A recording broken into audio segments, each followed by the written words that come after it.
Senators reintroduced the Recovering America's Wildlife Act on Tuesday, led by Missouri's own Senator Roy Blunt, along with Senator Martin Heinrich, a New Mexico Democrat. They note that state, territorial, and tribal wildlife agencies have identified more than 12,000 species nationwide in need of conservation assistance, including 680 species in Missouri. Sarah Parker Pauley with the Missouri Department of Conservation and the Association of Fish and Wildlife Agencies says bold action is needed. For instance, there have been 60 to 90% declines in grassland birds across the country. I really believe that we are standing at a fork in the road in this country, and in front of us really are two paths that lead to very different futures for the natural world around us.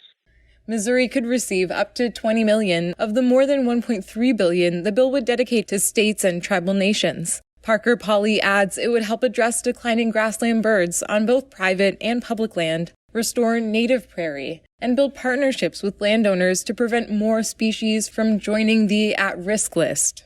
Tyler Schwartz with the Conservation Federation of Missouri says funds towards Missouri's conservation efforts will be used wisely to conserve species of concern in the state, from the hellbender salamander and the monarch butterfly to the pallid sturgeon and the northern bobwhite quail, among others.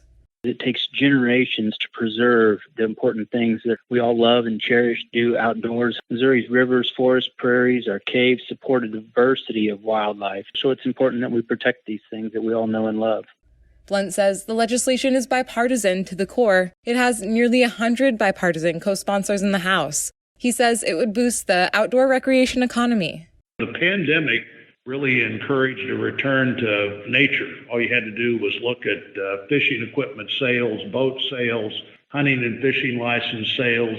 He says people found that fish and wildlife habitats needed more attention than they previously thought, and he thinks this bill addresses that.